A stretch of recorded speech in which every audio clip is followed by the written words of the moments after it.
Hey, all. Happy Sunday. Happy Monday if you are the other side of the world. Let's jump in. This is the weekly show where we answer your top questions, and there's some really interesting ones. As always, it gets harder and harder to do this, but you guys are really thinking along the right lines. So let's jump in.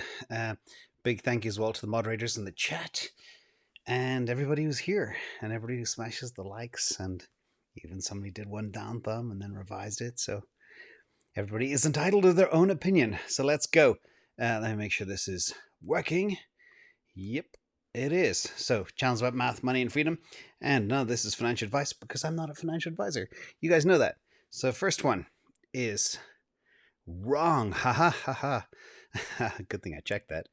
It didn't work. Anyway, you know what the deal is today. We're going to talk about a bunch of stuff.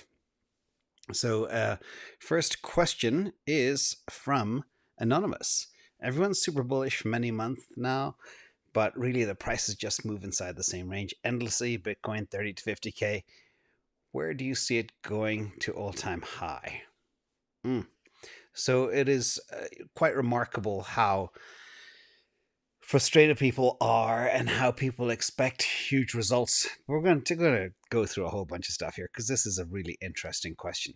So first of all, there is an infamous story from a famous researcher in the last century who discovered that for years in a row, the top performing stocks in 1 year would go on to beat the market again in the following year. Done. Real simple. But the pattern was so consistent that, he just kept on making free money. Then he published his research, and then the pattern failed to repeat. So the interesting story is here, I think we're beginning to see a situation where hedge funds, etc., are beginning to front run a lot of the price action. There's so much data out there. For example, technical analysis maps out human behavior. And in my opinion, on-chain analysis is technical analysis on steroids. But people are front running a lot of the action right now. Now, if you look at the other aspect here, the efficient market hypothesis or theory states that all prices reflect all information, and never before, and I've been thinking a lot about this, never before in the history of the world have we seen more of a transparent system with information because of on-chain analytics. And that is causing a few things to be a little bit different. It's almost so much information, it almost makes it too predictable. And that is one of the problems. And I mentioned the story about the last researcher, but let me just dig deeper. Putting all that aside, putting all the short-term price activity aside, let's jump into exactly what else is going on. First of all, I got into Bitcoin because I was fascinated by scarcity. I know a lot about economics, supply and demand, etc. And Bitcoin is becoming more scarce over time. We face exponential user growth, and the denominator is debasing by 20% per year. If Bitcoin does not go up by 25% year over year over the next decade, I would be stunned. And that'll easily get us to $800,000 by 2030. That's just math. But it's going to go a lot higher than that. And why? First of all, a destination reminder. This is stock to flow. I know stock to flow doesn't hold always, but there are times when it does deviate from the stock flow. But the truth of the matter is supply and demand impact stores of wealth. And as a quick reminder, everybody, if you look at these assets here, you've got diamonds, silver, gold. Gold is the one we'll focus in on, $10 trillion asset. This is what Bitcoin's going for. No ifs, ands, or buts because of stock to flow. Bitcoin will be more scarce than gold in less than 2 years. Then we have real estate. It has a stock to flow of over 100. And that's where Bitcoin is going to. So $100 trillion asset. As many people say, it's going to 10x, and then it's going to 10x again. The first 10x will be to hit gold market cap. Second 10x is going to hit real estate. We just don't know when. But I think it was Preston Pysh said at the conference, buy Bitcoin, wake up in 5 years.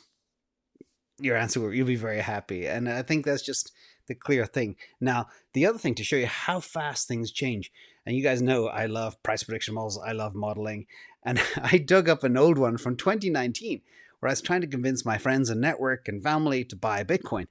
And this is 4 years ago. And I ran through 20 different price prediction models. They were some of them very mathematical, very crude. Some of them had some mistakes, like when I reassessed the Metcalfe's law, we now have a different model, which is a much higher price. But 4 years ago, I basically predicted that Bitcoin was going to hit $113,585 by the year 2030, guaranteed. Now, people thought I was crazy because back then Bitcoin was like $6,000. How can an asset go from 6,000 to 113,000 in 10 years or 11 years at the time?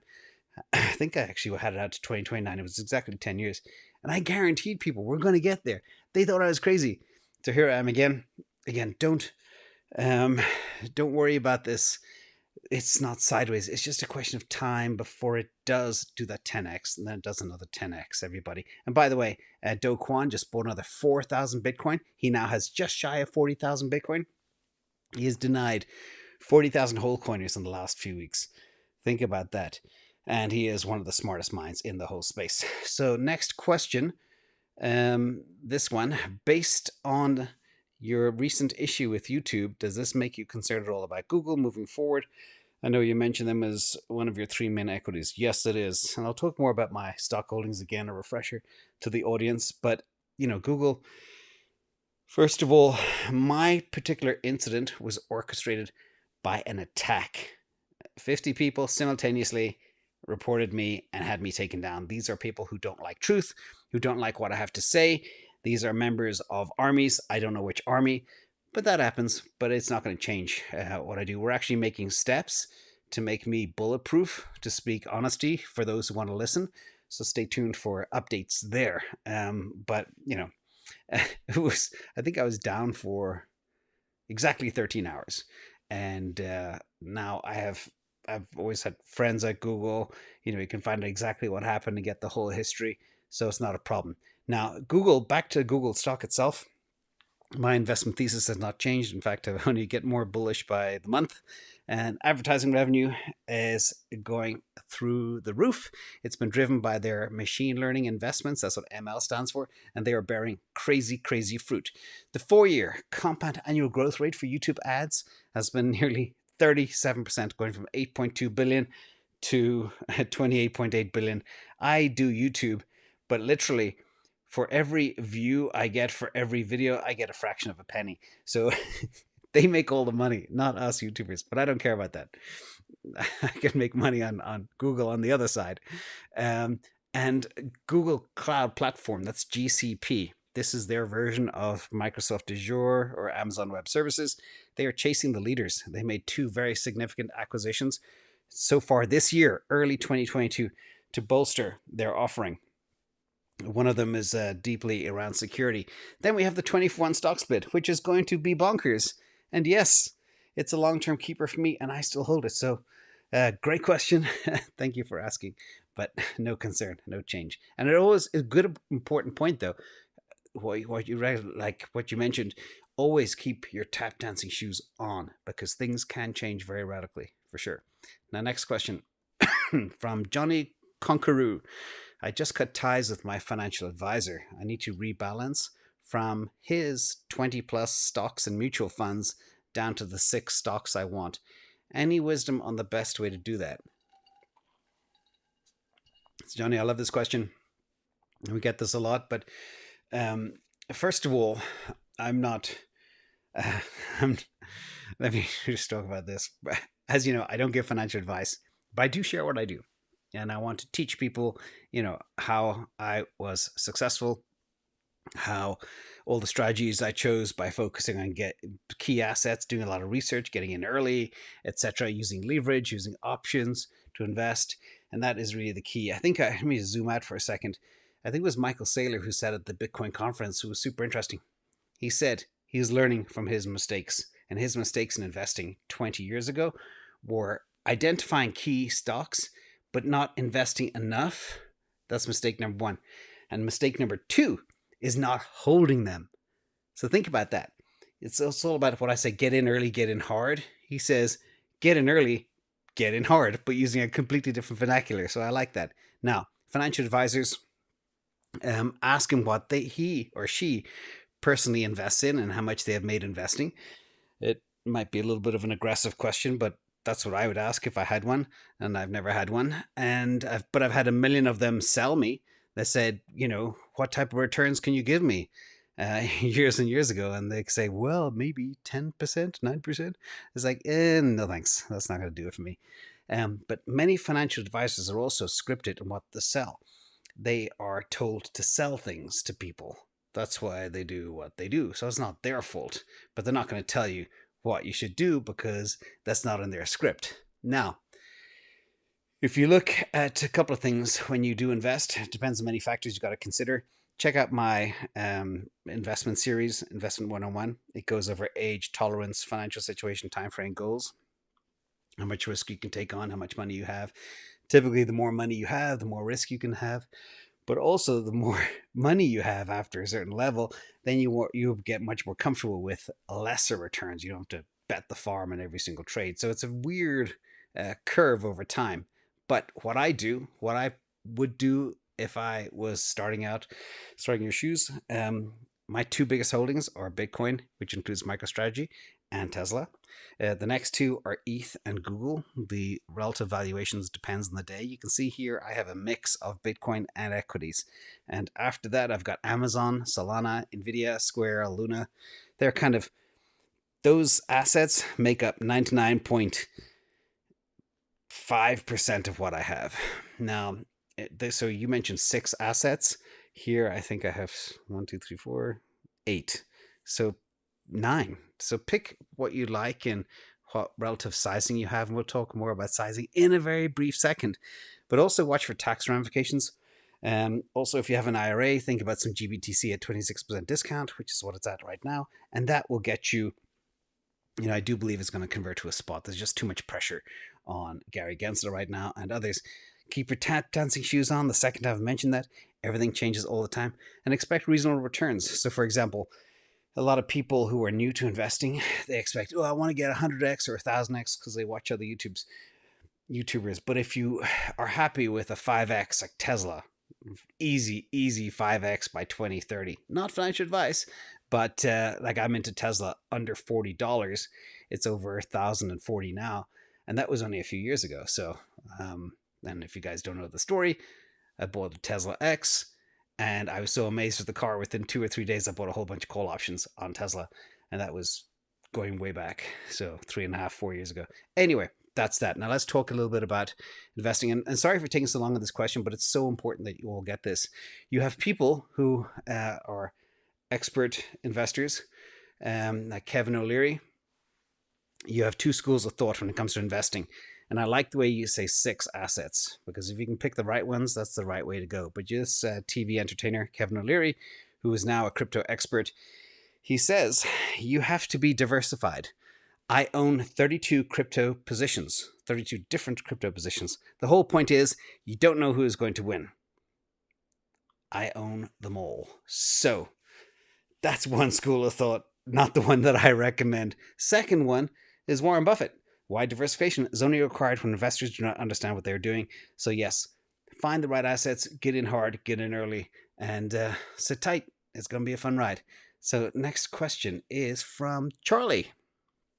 I hear a lot of talk about a super bubble and our yield inversions that will bring Bitcoin back to COVID lows, 3K. The COVID low is actually 4,000, but very close. In the next 1 or 2 years. Thoughts? Well, more questions about Bitcoin. Let's go. So first of all, I did a tweet a couple of weeks ago. What date is that? March 27th. And I said, who's your favorite Bitcoin bear who called for a 0 or sub 20K Bitcoin recently? And did their negativity dissuade you from investing in Elon Musk? If you're listening, please open the polls to more than 4 options, because I had a lot more people I wanted on the list. And I won't rattle off all the perma bears right now, but this was interesting, the results of that. These perma bears, either they've got a psychological problem, or they're like what I call a broken clock. Okay, I won't mention one guy's name, but he's been calling for a huge 90% correction for more than 2 decades. And he was right once, 30, 40 years ago. Since then, he's been wrong. You got to look at the macro factor. I also spend so much time looking at macro because there's so much money that needs to find a home. And now you got broken asset classes, and all that money needs to come over and needs to find a home. So, second of all, you need to understand the bear motivations. Coincidentally, I was planting trees yesterday afternoon, And I was listening to a podcast on my phone in my earbuds that kept on falling out and falling into the mud. So that's a separate issue. But Peter Schiff was on YouTube yesterday talking to the guy who writes Trends Journal, Lawrence something, a very interesting guy. But he kept on plugging his company. He was right. This is the amazing thing. He was talking about how fiat, like he knows macro and everything else, but he's a sales guy. And this goes back to the other point regarding financial advisors. Kept on aggressively plugging, oh, I own this company. We do this. Give us a call. I'll have one of my advisors set you up and I will manage your money. I will put you in the right assets. Buy gold, buy gold, buy gold, buy gold, buy gold. And, you know, he's half right. But what he's pushing is concerning. And that is the problem. So he believes all markets are trash except his gold, which he sells. But he doesn't personally invest in a lot of gold itself. He just sells gold. So really it understands, he said, gold will go to the moon. Get it while you still can. Literally, this is an old meme I've had for ages. And he said that yesterday. He said it's going to go to 5,000. Then it's going to go to 10,000. Then it's going to, like, kind of like he's predicting what Bitcoin will do, but much higher numbers, of course, for Bitcoin. But that was interesting. So understand the motivation of who's trying to sell you. And let's talk about Bitcoin. So Bitcoin has had everything thrown at it. We're talking war, inflation, rate hikes, quantitative tightening, you name it. And we keep on going. This is the same chart. I don't change my impulse lines. I don't change my support lines. But it keeps on having higher lows since January 24th bottom. It keeps on getting accumulated. It keeps on getting drained from exchanges. You got big buyers, LFG, Michael Saylor, etc. And here we go. It just pumped again today, probably because the LFG news got out. So is it going back? Let's look at some other people here. This one went the wrong way. Of course, Scott Minerd calling for $15,000 Bitcoin. It's like one of these broken clocks. Wait. It's trying to scare everybody out of it. Now, is Bitcoin going back to 3,000 as per your question? I said no way. 15,000? No way. 20,000? No way. One caveat though, I do not have a crystal ball. I got a pretty good view of the future. If there is a serious Black Swan event, who knows what could happen? That involves buttons and all sorts of terrible things you don't think about. But no, this thing is just going up. We just don't know when, how far. It will do a 10x. Just sit tight and stack what you can. This weekend, I was very disappointed. I had my limit orders in, 42K. They missed by like $106. I was like, ugh.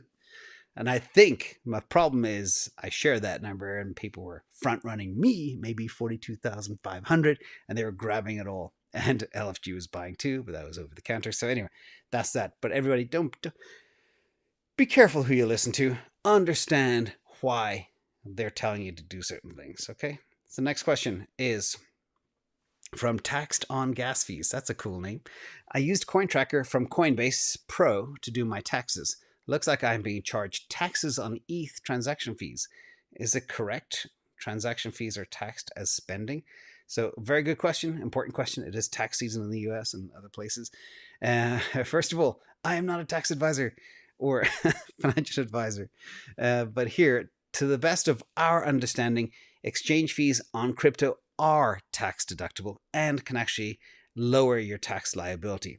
And transaction fees are considered an expense. Therefore, the taxpayer should be allowed an adjustment. Remember, the tax law is evolving all the time.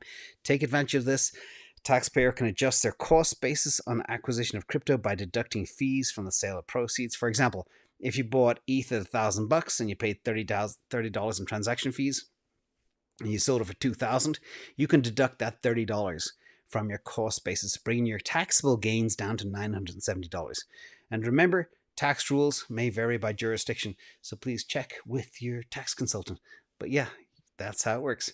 Next question, and I love those easy ones. This is an interesting one from Evan. Did some digging on SOLEND, and it came upon their token release schedule and saw that there is 75% inflation, 9.1 million tokens for June. Any cause for concern? Yes, this is big, what I call dumpage. I hate inflation, but we're going to look about a whole bunch of other things that are relevant to kind of SOLEND and investment thesis in general for all crypto. So I grabbed a little bit. I think I threw $3,000 at it. It's gone down, but I did it more as a test, buying an IDO, a process, playing with different wallets, etc. Now, I also felt that if the Solana ecosystem would grow fast, which I believe it will, and Ethereum continued to have gas issues, the SOLEND market cap could get close to or even equate that of AAVE down the line. And remember, SOLEND does have a hard cap of 100 million tokens and has approximately 12 million circulating today. Plugging in some information, if you look at inflation versus deflation, I do not like inflation unless the growth rate far exceeds inflation. So what I mean by this is watch the TVL carefully. If the TVL is going up by more than 95% before June, hold. If not, get out. So not financial advice. That's what I would do. And if you look, what's interesting as well, AAVE is down 28% over the last, I guess, 4 or 5 months when it IDO'd, and SOLEND is down 43%. So the other thing to look at as well, we are close to being fully issued. I think it's about 70% fully issued for AAVE. And if you look at the total supply of SOLEND, 100 million, you've got circulating supply of 11.2 million. That means it has to inflate 8.9x before it's finished. I can't remember the exact time frame for when their issuance will end, but that's the situation again. Inflation, no bueno. Bounce before June, unless, of course, TVL skyrockets. That's what I would do. So next question. Can you do a quick look into Lithium Chile? I know it is a pink, but a possible rare gem. Tesla uses a lot of lithium, and it's reasonably rare. From the American Realist and Common Sense Society. Love that. I love these names. They're so cool. And clever for every, not to use their real name in the questions as well when they come in. So Lithium Chile. So I tend not to trust Latin American publicly traded companies because there is corruption. There is some cooking the books, and there's people taking a piece, and there's brown envelopes and everything else. Not saying anything bad about Latin American companies, but this one, I know it's listed in Canada, but it has a lot of weird stuff. Earnings have declined 16.9% over the last 5 years. They make a tiny revenue. They got very poor processes and extremely high volatility. All the red flags that I need to see to say, wouldn't touch it. Also, look at Tele Brazil, biggest telco company in Brazil. Over the last 22 years, the stock is down 99%. That's because people are corrupt. I don't know about the Chilean market, but I know it's on the neighborhood of Brazil. Who knows if their accounting methods and the insiders lining their own pockets, just like many 98% of all tokens in the crypto world as well. So now the real concern here is Elon Musk is securing his own lithium stash. It is a very abundant product on Earth. It's everywhere. The only problem is you need to dig it up and you need to process it. So this is an old release from 2020, but Musk told shareholders that they have secured rights to 10,000 acres in Nevada, where they would produce, and Nevada is one of the top areas for lithium mining on Earth, from what I know, and from clay deposits using a process developed by Tesla. If successful, Tesla will be the first company in the world to commercially produce lithium from clay. Do you think they can do it? Well, if you looked at their SpaceX launch yesterday, I think it was, then you know, yeah, they can do pretty much anything. So I wouldn't touch it. The financials are horrible. Elon's going to figure out his own supply. I get where you're coming from, but always get the pure form first. Go straight for the source. Buy Tesla. Forget all the vendors and providers, etc. Just too risky, as far as I'm concerned. Next question from Anonymous. Do you think it would be good to get into a swing trade with Netflix or Meta? They have dipped quite a lot from their highs. You're talking my language. I love to swing. So first of all, swing trade, sorry. I think last time I mentioned the word swing, people made a lot of comments. They thought it was very funny. But how I swing trade, basically, process is simple. Identify winners, identify the trend, use TA to identify entry and exit, support and resistance, and stay disciplined. So here, identify an upward trend and wait for pullbacks. Wait for things to be overbought, oversold. When they're overbought, you go short. When they're oversold, you go long or you cover your shorts or whatever you want. Real simple. And I've been doing this for a long, long time. So let's talk about Meta first. Kiss of death.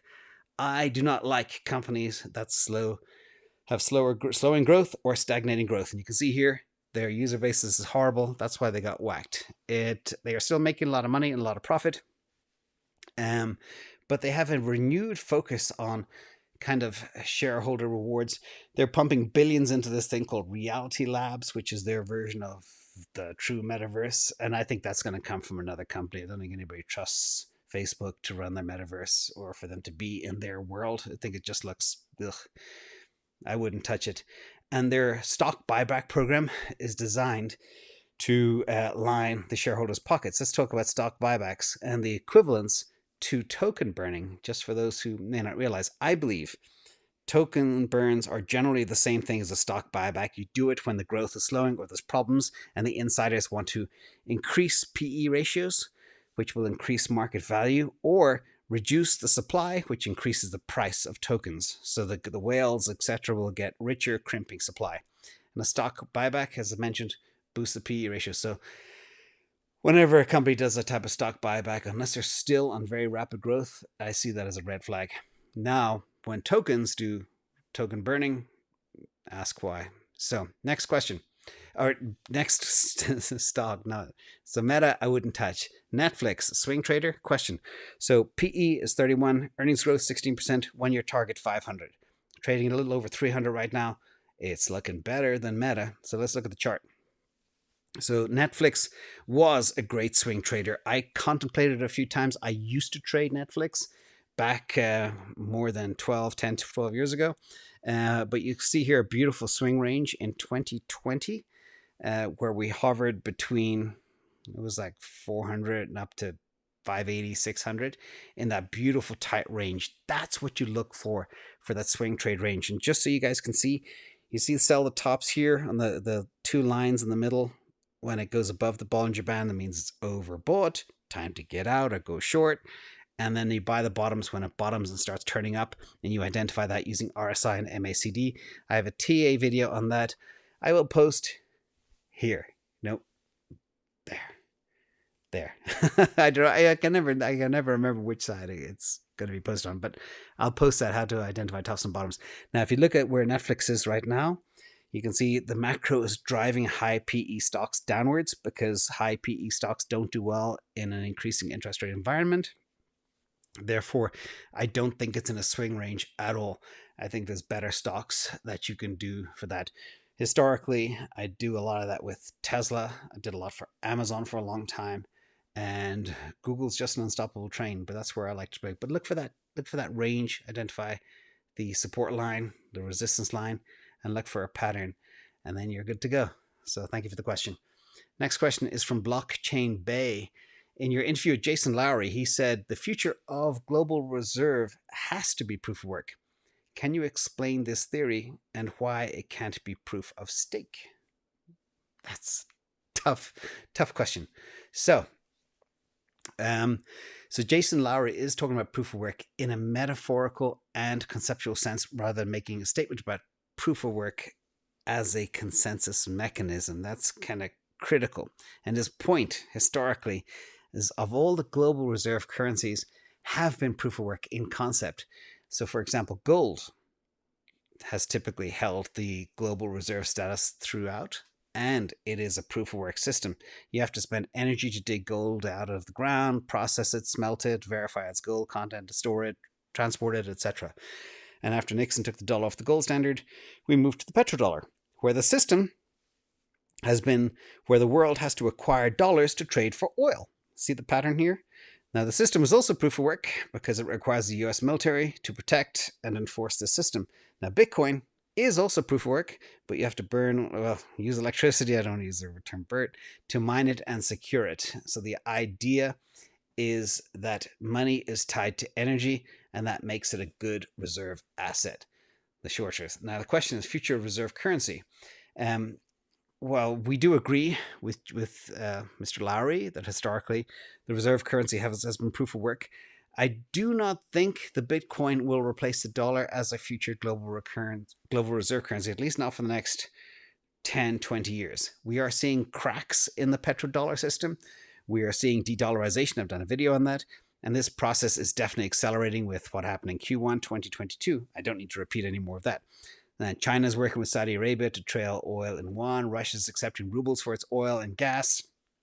Central banks all over the world are saying, what the hell am I holding US dollar reserves for, and even El Salvador, as you know, moving to Bitcoin standard. So we are moving to a world where there are going to be multiple competing currencies, and we see at least four major ones, maybe five. You got the dollar with US backing, facing more competition. You got the emerging digital yuan, China backing. You got gold. Central banks already hold a lot of it. It's not going away for now, at least. And we got Bitcoin. It's better than gold, and we will see. The day a central bank adopts Bitcoin, wear your seatbelt, ladies and gentlemen. It's going to be a fun day. And also you got the euro, but the euro are just printing themselves into oblivion right now. Again, inflation thesis, not good. So yes, Bitcoin can compete, but we'll see what happens. Regarding proof of stake, it's too unproven. It's too small. It's too much like the traditional Cantillon effect system. So I don't think it'll ever work out that way at all. So hope that answers your question. Great question. And a lot of changes are coming. Next one is from Anonymous. What happens if we go below the minimum required Bitcoin nodes to keep Bitcoin running due to sudden loss of trust in virtual currency or any other calamities? These questions are so tough, but they're good. They could be videos unto themselves. Thank you so much for these questions. So could Bitcoin survive? So if you look at how it works, there's no minimum required Bitcoin node to keep Bitcoin running. Even if the internet went down and took out every single node, as indicated here, the Bitcoin blockchain would remain unaffected. And the blockchain resides currently on tens of thousands of individual computers dispersed all over the world and run by anybody who wants to run a full Bitcoin node. And more are springing up all the time, all over the place. Now, if all of these computers were to go down, the blockchain history up to the latest block would still be preserved. That's the beauty of this. And the reason the blockchain is written into the memory of every single computer that runs Bitcoin. Very important.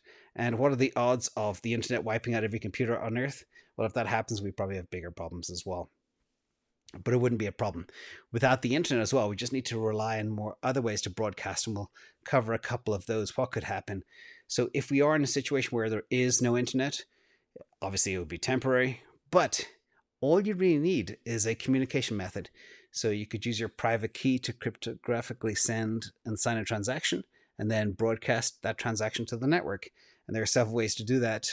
We have satellite dishes, we've got Starlink, we've got radio, you got direct satellite uplink, you can use a mesh network, you could even use an SMS text message. The sky is the limit. So great questions. I'm going to open up some live questions, but favorite part of the week, your contributions or donations. We hope we saved Lila. She is a slow, low rise, and sadly humans are monsters. But these things are on the verge of extinction and being poached in the wild in Indonesia, and coincidentally, we've got a lot of other problems as well. But Layla will not be able to fend for herself, so she needs to be taken care of, and she cannot be released into the wild. I won't talk about the other sad things that people do, but thank you, everybody. Now, some live questions. And a big thank you to the mods in the chat, too. Let me see. 007, iroc 007. Oh, this is a good one. Who wins in 5, 10, or 30 years? Tesla, Amazon, Google. A mortgage with interest and tax, S&P 500, 401k, 401k Roth, or Bitcoin? Do you have a model? That is a loaded, tough question. So I do believe, like where I'm placing my big bets, I do believe Tesla, Bitcoin are my two biggest bets, and therefore, I need to turn off the camera. I can switch this camera. Therefore, that's what I believe would work. But if you can buy a property if you can put 5% down and buy a property that's going up by 25% per year, that's crazy leverage. And you borrow, you do the Michael Saylor thing, and what I've been talking about for over a year now, borrow at 3% against an asset that's debasing by 20%. So you're making 70% off the bat right there. And then you're getting compound leverage on your property real estate. So that's a tough one. That's why I like interest-only mortgages too. And you get the tax write-off as well. S&P 500, no, because it's full of stuff. 401ks, retirement models, I never really did them because I wanted to invest, make money fast myself, because I know I could outperform mutual funds, etc., that were available in IRAs at the time when I was coming through the system, working for big employers. But do I have a model? No. Let me think about that. That could be interesting to show all the different asset classes and how they could return over time based on our projections. Great idea for a video. Mason Vieira, what are your current sniper prices for Luna? And are you buying with recent AVAX news or waiting to find out their next move? So Mason, great question. The AVAX news, I hope it's a one and done just for their gamify partnership and to lock up the UST as the stable coin of the Avalanche network. So from that perspective, I hope they don't buy any more. You can't back an algorithmic stablecoin with something that is so volatile and also inflationary. Therefore, hope is done. I'm fine with it now. In terms of sniper price for Luna, I wouldn't buy Luna unless it's in the 70s, to be honest, on a big dip. So we'll see. And I was originally planning to sell at 104, but I just saw so much strength. And the game change for me was the Bitcoin backed, but it is a very volatile asset. And there's still a lot of risk around that asset. So I hope that answers that question. RemyTheWhippet, any new projects catching your eye of late? I've been following the Moonbeam Glitter since its parachain auction, and it seems to be gaining some traction and attention. We had a look at the tokenomics from Moonbeam, but as usual, it didn't look good. But I know there's a lot of other YouTubers like Coin Bureaus talking about it. I will have another look, and I promise you a quick response. In fact, I'll make a note of that, and if I don't do a video on it, we'll cover it next week as to why we don't like it. And by the way, those parachain auctions, glad to see them getting some traction at last. Sweymouth, with ETH going to POS, all that GPU hash power will move to other coins. Are there any non-ASIC POW coins worth mining? Popular ones seem to be Ravencoin, Flux, and Ergo. I heard as well that a lot of the ETH POW miners were going to go to either Ethereum Classic or some other things. I'm not even sure, because I'm a little bit out of my depth here. I'm not a mining expert, but things like helium mining was very attractive, but I don't think the machines are compatible. And that is a big concern, especially for people who are late to the game and trying to buy equipment now and start Ethereum mining once it goes POS. They'll have to figure out something real fast. Again, I don't want to talk too much because I don't want to get too much out of my depth.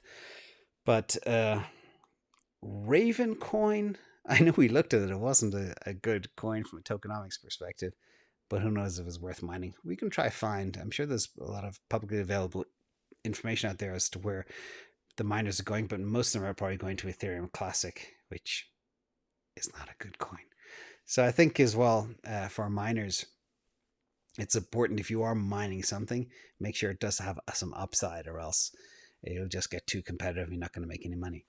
Elger Kalda, Crypto Fear and Index. Can you explain how it's calculated with example? Yeah, it has about five different categories of data it looks at. It looks at some fundamentals of the asset. It looks at a lot of sentiment online. It looks at some on-chain data. There's about 5 different elements that are into it. But please don't use it as much of an indicator. It does work in terms of identifying bottoms, but I don't think it works on the other side, identifying tops. So whenever it's, under 20, close to 10, is typically a good sign that we're close to capitulation. But the whole calculation behind it, I'm not sure exactly, but it does have 5 different elements to it. I don't want to speak out of my place. That is a proprietary algorithm from what I know, but it definitely does identify bottoms pretty well. OogLogFly, hello from Newfoundland. Wow, we will see a retire on Luna in the future. This is one I've debated for a long time. If we could do it, the problem with it is, as I've always said, the next 2 years are going to be critical for Luna. This is what Do Kwon knows. He knows that algorithmic stablecoins are way too risky. Death spiral is far too probable in a downward market, and the competition is fierce. So now he's probably went to his scratch board and saying, okay, how am I going to fix this? Let me see. I need to flip this from an algorithmic stablecoin to a pristine asset-backed stablecoin. Not one backed by gold, but something better than gold, Bitcoin. And that was genius up until he started buying Avalanche. But from the Avalanche perspective, 100 million of Avalanche ties up that ecosystem to use UST, which will in turn drive price up. So from that perspective, I can understand it. But the problem is, it is too risky an asset to gamble your retirement on the future, but it should be part of everybody's portfolio, but a very risky part. So I think I'm probably, well, in relation, I'm not sure exactly what my percentage is right now, but it's probably around 1% of my crypto. So it's just still too risky to do a retire on. But we will be doing a new retire on with a combination of assets, which will be an interesting one to look at. Some safe things like a little bit of Tesla, Bitcoin, Solana, and then we'll see where we go. And Luna will be a part of that, hopefully. From JM, are you familiar with AQRU as an interest-bearing platform? What are your thoughts on comparing it to Celsius that offers greater rates on Bitcoin and ETH than Celsius? I think 7%. Well, I don't know. There are many of them right now. Let me have a quick look. AQRU. Sometimes, remember, if it's too good to be true, it probably is. If they're paying way more than what the market's paying, it is dangerous. 12% they're offering on. And sometimes what they do, they offer high rates initially. Like think of BlockFi. And then they club you over the head once you're in. So they're relying on people's inertia to get off a platform. So if they do, I know they're offering 12% on stablecoins, 7% on Bitcoin and Ethereum. I'd have to look into the background, but check the finances, check the backers, check how much they have on deposit and everything else. But that is not a sustainable rate by no stretch of the imagination. You can't pay that type of yield without taking on extraordinary risk. And remember, if you are entrusting them, they got your keys. At least I haven't checked, but I'm pretty sure they probably would have your keys for that rate. So I'd just be very, very careful with that. Again, if it sounds too good to be true, it is. Just like the Anchor 20% APY, not sustainable.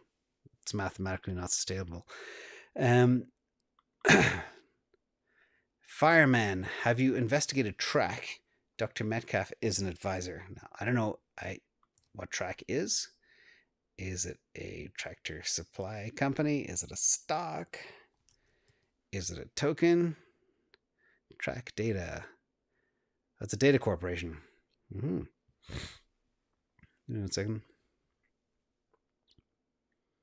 Whoa. My goodness.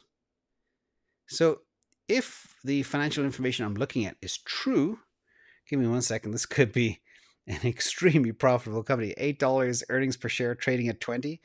That is cheap. It'll give me 1 more second. Let me pull up their financials. And see if I can dig into this real quick. And track. Well, this Traction Uranium in Canada and this Track Data. I'm assuming it's Track Data if Dr. Metcalf is behind it. Highly liquid shares. No. There's not enough information for me to make a decision right now. But Fireman, I will have a look and see. And if it's good, who knows? And by the way, Bitcoin just hit a 2-day high. Yay. Whatever that means. Let me see. Big thank you for donation, everybody. And sorry, like I feel a little bit bad today because I wasn't able to answer the mining question as good as I like. I just know Ethereum Classic is an option. And I will check on the Track company and AQRU. Yeah, I think I did okay answering those questions. I feel, but it's impossible to know everything that's going on in this Wild West world. Big thank you for donation as well. Stephen Weston, Bombiggy, JP, Harry, James, big hug to you. Crypto Poppy, thank you for all you've taught us. Truly appreciate it. I may or may not be a whole coiner now. I sold all my pigs. Tuna's on toast. Dog One, Artem, Mrs. Reed, Beta McGee, T&D Tesla, Lorenzo, Bottle Red, Simon Bugar, MT, Kiwi Robin, Desert Dog, Mula Diva, Kryptonite in my pants, and Future Millionaire. Thank you all for everything. And I didn't cough once. Yay, that's a win. Goodbye, everybody. See you soon. See you tomorrow.